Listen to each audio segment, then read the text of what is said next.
changement que tu veux voir dans le monde, disait Gandhi, c'est un petit peu le credo donc, de nos écoles buissonnières.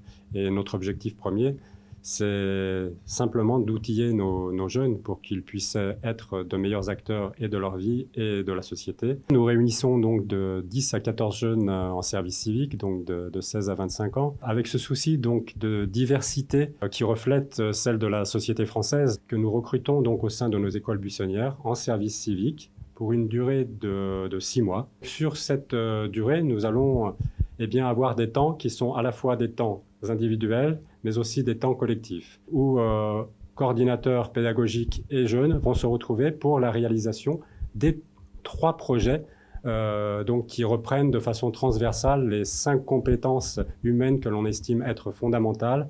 Ces 5 compétences, ce sont donc mieux comprendre le fonctionnement du monde contemporain dans toute sa complexité, convaincre sans manipuler, mieux savoir s'informer. Ensuite, c'est tisser du lien. Et c'est enfin, donc, 5e compétence, prendre conscience de soi et confiance en soi. On va y travailler sous forme de 3 projets qui vont les reprendre de façon transversale, s'appellent l'audition publique, les décodeurs et Ma Cité d'Or. Nous avons également un partenariat très actif avec des structures sociales dans lesquelles donc, nos jeunes vont pouvoir se retrouver sur un certain nombre d'heures autour donc, de projets, d'initiatives et de causes portées soit par ces structures sociales dans lesquelles les jeunes pourraient réaliser ces projets ou, c'est encore mieux, eux-mêmes donc proposer des projets en binôme ou même à 3 si le cœur leur en dit. Devient le changement que tu veux voir dans le monde. Ce qui est aussi intéressant et important dans ce projet des écoles buissonnières, c'est qu'il y a vraiment 2 dimensions. Ludovic l'a dit, il y a les 3 projets, il y a les temps structure, mais il y a aussi la dimension collective et la dimension individuelle. C'est-à-dire que les jeunes, ils passent une partie du temps en collectif avec nous, donc on fait donc à ce moment-là effectivement partie du collectif. Et il y a tout le travail, il est fait à la fois au niveau du groupe et à la fois au niveau des individus. Ils ont eux un cheminement qui est le leur, ils ont des objectifs qui sont les leurs, ils ont des attentes, ils ont un parcours, ils ont un passif, ils ont des projets. Ce qui est important, c'est le processus et c'est la manière dont on accompagne les jeunes sur ce processus. On ne veut pas emmener tous les jeunes vers tel objectif, non. On s'adapte et on regarde avec qui on accompagne les jeunes en fonction de qui ils sont, qui elles sont et qui ils veulent être. C'est déjà un espace proposé à des jeunes, un espace de réflexion, déjà, réflexion sur leur parcours à eux et puis l'environnement dans lequel on évolue tous. Et on les invite et on le fait avec eux en fait. Donc espace de réflexion, espace d'échange, espace d'expression, espace de parole, puisque notamment dans tous ces temps collectifs, on parle, on s'exprime, on invite les jeunes à dire, à exprimer leur point de vue, à parler de leurs expériences. Et puis c'est aussi un espace d'expérimentation puisque ensemble on monte des projets, on est aussi dans du concret. C'est vrai que les écoles buissonnières, elles nous permettent déjà de faire des choses, des expériences et même de réaliser des projets qu'on n'aurait pas eu l'occasion de faire autrement. Dans les écoles buissonnières, ce qui m'a plu, déjà, c'est la bipolarité des tâches. On a du coup ici au Cité d'Or 3 différentes missions que sont du coup Ma Cité d'Or, les décodeurs, ainsi que l'audition publique. Donc rien que là, il y a une diversité. Et puis du coup, la partie en structure où là, on est carrément plus sur le terrain. On voit comment ça se passe et plus que la théorie, on a vraiment l'impression d'être utile, de monter quelque chose, un projet. Et donc du coup, je suis super content d'être ici et puis j'attends de voir du coup dans 6 mois quel sera le résultat et si j'aurai plus d'idées pour mon avenir, voilà. Mais du coup, ce qui m'a intéressé dans l'école buissonnière, c'est du coup le fait qu'on avait 3 projets différents et que comme ça, on n'allait pas, ça allait pas devenir ennuyeux, qu'on allait se renouveler, qu'on allait déjà découvrir le territoire aussi. C'est quelque chose d'intéressant et puis c'est toujours bien de connaître vraiment notre ville et là où on habite. Les décodeurs aussi, ça m'a beaucoup intéressé de pouvoir choisir un sujet et d'en parler et de pouvoir le partager avec tout le monde. Le projet de l'audition publique, c'est le fait d'inviter une personnalité connu, parfois méconnu. Le plus important, c'est que cette personnalité est un parcours de vie riche et inspirant dans lequel donc nos jeunes volontaires vont pouvoir, par effet de résonance, se retrouver et dégager leurs propres enjeux de vie et les exposer. Et l'audition publique, pouvoir explorer le parcours de vie de quelqu'un de si important, c'est impressionnant. C'est pas quelque chose que je pensais pouvoir faire. Ce qui m'a beaucoup plu, c'est, on en a parlé tous ensemble, c'est la dimension introspective en fait. C'est tout simplement devoir faire notre propre parcours de vie à nous, voir ce qui nous a touchés. Ça nous a aussi permis de mettre des mots sur des choses qu'on a vécues, des choses qu'on a ressenties, des choses qu'on n'a pas forcément l'occasion de faire dans la vie. Et puis aussi de l'analyse justement des mots qu'on choisit pour décrire une situation qui nous est arrivée. Ça en dit beaucoup sur nous et ça nous permet d'avancer. Donc moi, c'est ça que j'ai beaucoup retenu sur la préparation et qui m'a beaucoup plu. C'est vrai que dans un premier temps, on essaye de faire un peu notre parcours de vie, notre ligne de vie. Et puis, on se retrouve un peu au pied du mur quand on nous dit « Quels sont tes enjeux de vie ?» Et là, tu te dis dans quoi je me suis fourré, quoi. Et puis, grâce au travail vraiment collectif, l'entraide, que ça soit avec Ludovic ou avec les autres, on arrive tous à dessiner plus ou moins précisément nos enjeux de vie. Après, c'est des enjeux de vie qui sont très différents, plus ou moins poignants. Mais c'est vrai que poser des mots, comme l'a dit Priscilla, poser des mots sur des choses qui nous touchent, ça permet d'avancer. Nous, on passe un temps de préparation sur quasi 2 mois à se questionner sur nous-mêmes. Mais en fait, c'est aussi transmettre ça pendant ces 2 heures. C'est transmettre ça aussi au public, aux personnes qui viennent nous voir et nous écouter. C'est que eux, pendant qu'ils écoutent nos questions, nos réponses, c'est aussi faire un parallèle avec eux-mêmes. Le projet Décodeur répond plus particulièrement à notre compétence Trouver l'info et échapper à l'intox. Donc il permet au groupe de jeunes volontaires ainsi qu'à leurs coordinateurs d'effectuer une véritable critique de l'information sur une ou plusieurs thématiques qu'ils auront choisies préalablement. Les décodeurs, ça nous a permis d'approfondir donc le sujet des inégalités scolaires. Le rendu était hyper intéressant. Moi, ça m'a fait plaisir en fait qu'on arrive à poser et à créer aussi un support de tout ça. Ouais, qu'il y ait quelque chose de concret derrière, la réflexion sur les inégalités scolaires. Travailler en collectif et en groupe, c'est un peu compliqué, mais on a réussi à se retrouver. Donc, comme disait Antoine, sur le choix du sujet, on a essayé à chaque fois de choisir des choses dans lesquelles tout le monde avait une affinité, tout le monde avait quelque chose qui l'intéressait dedans. On a décidé une petite dizaine d'axes et c'est vrai qu'on s'est heurté en fait à pas mal d'absences, de retards, etc. Et donc du coup, c'est vrai que vu qu'on a tous plus ou moins un axe précis, on est tous dépendants des autres et c'est là qu'on voit qu'encore une fois le collectif est important dans le sens où quand quelqu'un est absent et donc ne peut pas travailler sur sa partie précisément, tous les autres sont pénalisés et ouais voilà.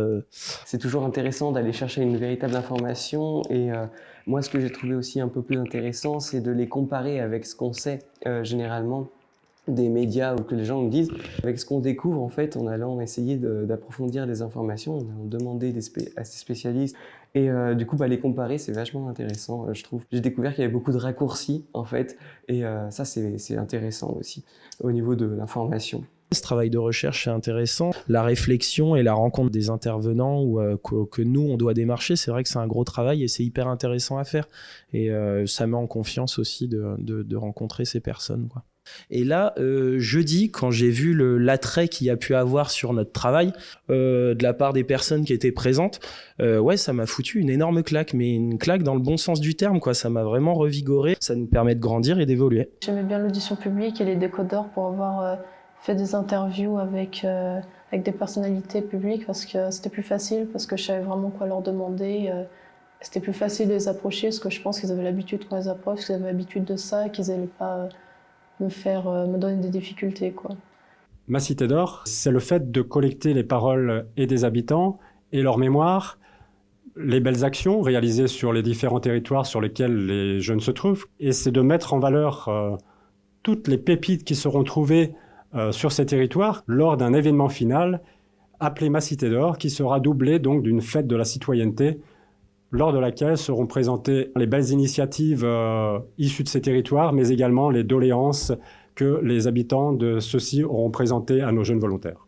Je pense que c'est la mission qui a le plus de sens par rapport à notre projet global de citoyenneté, parce que du coup, être citoyen, c'est être ancré à son territoire et à ses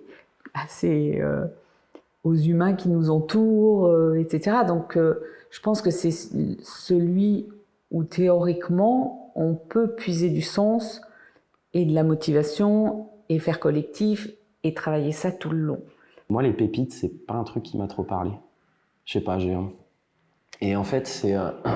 Enfin, l'idée de base, je la comprends. Elle est bien, mettre en avant des acteurs d'un territoire.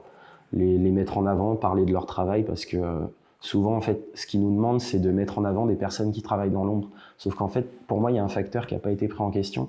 C'est que justement, si ces personnes, elles travaillent dans l'ombre, c'est qu'il y a des raisons. C'est juste qu'elles veulent être tranquilles, elles veulent pas être mises en avant. Aller voir Mes Pépites, c'est une mission justement de rencontre et du coup ça rejoint ça dans l'idée de rencontrer l'autre et d'essayer de chercher justement avec l'autre en fait à se construire nous-mêmes. C'est un peu l'une des valeurs de l'école buissonnière. En fait c'est bien, ça fait vraiment un travail d'introspection sur soi-même et grâce aux autres en fait. Le partenariat entre les cités d'or et nos structures partenaires est proprement fondamental. Et on le voit à travers donc notamment les 3 projets dans lesquels nos partenaires sont investis, plus particulièrement dans ma cité d'or, où donc ils sont, de par leur ancrage territorial, eh bien, les mieux à même d'inciter nos jeunes à des premiers contacts avec les habitants. Mais surtout, ce partenariat, il va vivre à travers donc ces fameux projets que et structures ou jeunes vont proposer. On peut arriver peut-être à faire des liens sur certaines problématiques dans les structures. Donc ça veut dire que à la fois ils se construisent eux-mêmes une réflexion, une posture, une position, ils retravaillent la question de leurs valeurs et quand ils se retrouvent dans les structures, c'est plus le collectif qui les porte, c'est eux. C'est un peu plus stressant. Et je pense qu'il y a une vraie articulation dans la pédagogie, notamment dans l'idée d'aller vers. L'aller vers se fait déjà dans un petit groupe parce qu'au départ quand ils arrivent ils se connaissent pas, ils viennent souvent d'horizons très différents et une fois qu'on les retrouve dans nos boutiques là l'aller vers c'est beaucoup moins sécurisé parce qu'ils connaissent pas les gens vers qui ils vont aller. Les jeunes sont très portés par certains sujets plus que d'autres. Du coup, ça leur apporte déjà une possibilité d'aller approfondir quelque chose, des valeurs qu'ils ont envie de défendre. Et donc, dans le cadre de ces missions spécifiques, ils vont pouvoir développer un projet ou une mission qui les intéresse un peu plus. Et quand ils se retrouvent dans les structures, ils sont dans une phase qui est censée amener un changement différent, c'est-à-dire qu'ils peuvent être acteurs d'un changement peut-être sociétal, alors même si c'est sur des toutes petites louches, mais du coup ils vont se confronter à la vraie vie et ils vont essayer de faire changer des choses. C'est justement quand on fait nos travaux en structure, on est justement avec un binôme et ça c'est quelque chose qui m'a vachement plu parce que le problème que j'avais vraiment peur qu'on soit un peu lâché dans la nature et c'est toujours bien en fait d'avoir quelqu'un sur qui se reposer ou même pouvoir ne serait-ce qu'échanger ou avoir des petites interactions sociales. Le parallèle entre l'école buissonnière et les temps en structure sociale, je les trouve complémentaires. On voit des méthodologies, on développe des compétences et en fait directement dans les centres sociaux, on les met directement en place, on met directement en place ce qu'on apprend en fait, donc du coup je trouve ça bien parce que ça fait que si on n'a pas compris quelque chose, qu'on le tente le lendemain, en fin de semaine on peut revoir ça tous ensemble et retravailler là-dessus. En fait on est toujours dans le progrès, toujours dans l'évolution. C'est un dispositif on va dire élitiste des services civiques mais au beau sens du terme, c'est-à-dire qu'on vise à ce qu'ils sortent avec en tout cas une vraie connaissance d'eux et de ce vers quoi ils veulent aller. Donc c'est très exigeant en termes de cadre, c'est aussi très exigeant en termes de temps et d'horaire. C'est-à-dire qu'ils ont à faire des navettes et des allers-retours auprès d'interlocuteurs différents. C'est très exigeant en termes de partenariat, puisqu'on leur demande aussi à eux d'aller chercher et d'aller rencontrer des partenaires et de pouvoir rentrer en conversation, ce qui n'est pas forcément simple quand on a 16 ans. Les objectifs d'une école buissonnière, ils sont quand même assez importants et nombreux.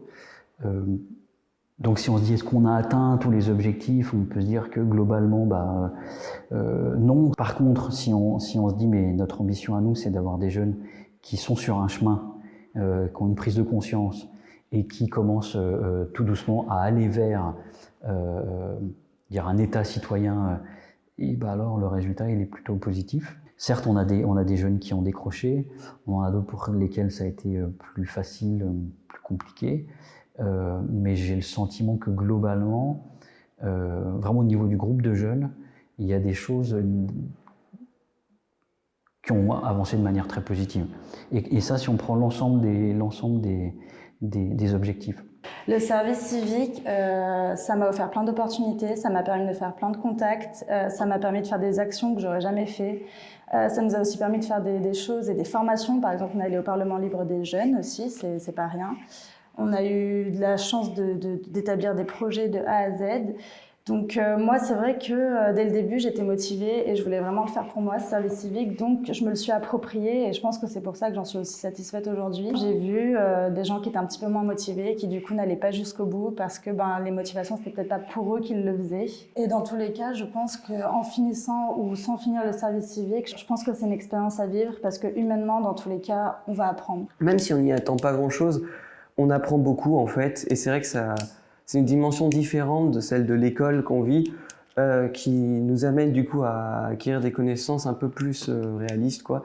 Comprendre son environnement, en fait, comprendre la société dans laquelle on vit et du coup voir plein de nouvelles choses qui se passent, c'est vraiment intéressant. Donc moi je trouve qu'il n'y a rien à perdre en fait. C'est que si on ne fait pas l'effort de s'ouvrir aux autres, moi je trouve finalement on ne retire pas grand-chose de cette expérience. Le point qu'il faut mettre en avant et que les volontaires doivent prendre conscience, c'est vraiment cet investissement déjà personnel, émotionnel, mais aussi intellectuel que ça peut entraîner. C'est une épreuve à passer et des fois ça peut être lourd parce qu'il y a un questionnement sur qu'est-ce qu'on a vécu avant, même si on a un vécu qui n'est pas non plus énorme, mais il y a quand même des charges émotionnelles qui se sont passées tout au long de notre vie. Et c'est vrai que les mettre en avant, les expliquer, réussir à mettre des mots dessus, c'est des choses qui sont fortes et ça, faut en avoir conscience, faut être prêt à le faire et faut être capable de passer le pas pour s'ouvrir. Concrètement, de ce que j'en retire du service civique, c'est pour moi ça a été une bonne expérience parce que malgré certaines choses qui ont pu se passer qui étaient un peu bof, j'en retire quand même un bon souvenir. Donc je me dis finalement ça balance et tout. Et puis même ces expériences difficiles m'ont permis vont m'aider pour, je pense, plus tard, parce que notamment, c'était un peu difficile avec mon binôme. Et justement, de réussir à quand même si on s'entend pas très bien, faire que ça marche et tout ça, le travail, et de s'adapter finalement à son binôme et tout ça.